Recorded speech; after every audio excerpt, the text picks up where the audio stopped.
Hi, I'm Tim. Welcome to Watchbox, and thanks for logging on.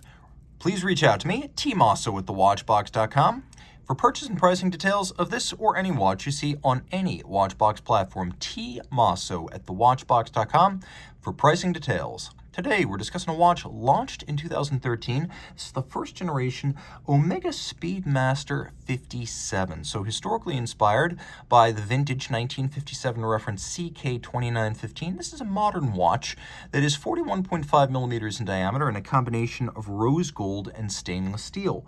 The timepiece measures in profile 16.4 millimeters thick. It is 49.9 millimeters from lug tip to lug tip and 54.1 millimeters from end link to end link across the wrist with a 20 millimeter spacing between the lugs.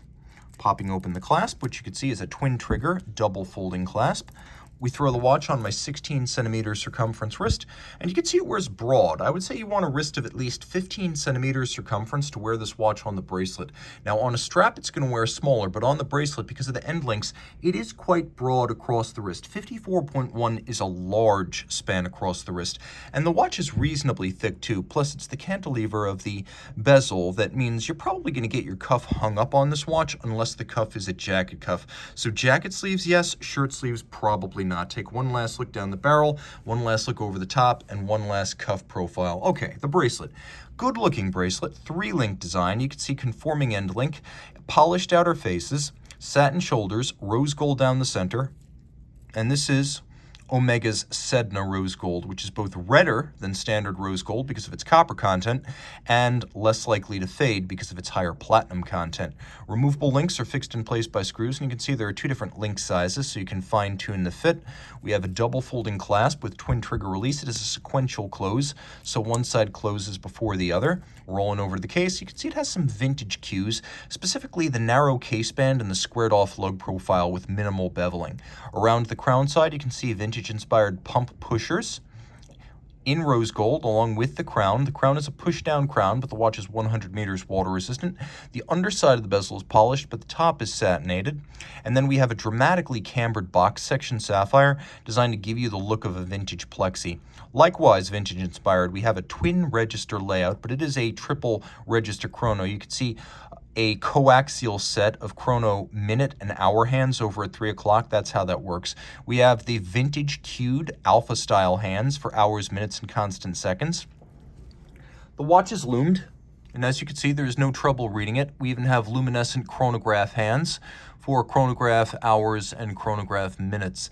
Taking a quick look at the dial base, it is matte black, and then we have applied rose gold Omega logo and hour indices to give it an upscale look. There's a black date disc down at 6 o'clock. It's a white on black date disc for minimal obstruction and minimal encumbrance on the aesthetics. It's always important when a date disc is the same color as the dial.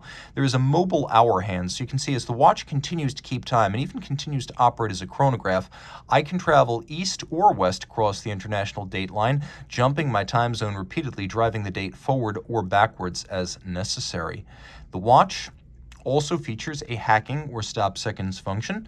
It is a chronograph with a column wheel operation, so you get a crisp feel and sound as you cycle the chronograph, and it has a vertical clutch, which means when you start the chronograph, there's no jump or stagger to the seconds hand.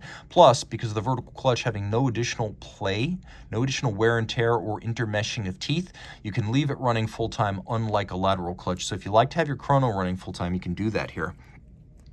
Caliber 9300 on the reverse side is based on the Omega 8500 tri-level coaxial, but as you can see, it's a chronograph. One feature that I appreciate is that they've skeletonized part of the bridge above the column wheel to make the column wheel itself visible. It's black polished. It has a blackened screw holding it in place. We have arabesque Côte de Genève across the bridges, and while the finishing here is mechanical, it's handsomely done. We have both polished and blackened screws. We have that arabesque across the bridges. We have engine turning on the base plate. We have solarization at the center of the ball bearing on the bidirectional winding rotor, and it is a bidirectional winder. Take a quick look, and you can also see, get a little bit closer here, that it has a full balance bridge and a free sprung balance for shock tolerance, and uses a proprietary shock protection system called EtaShock.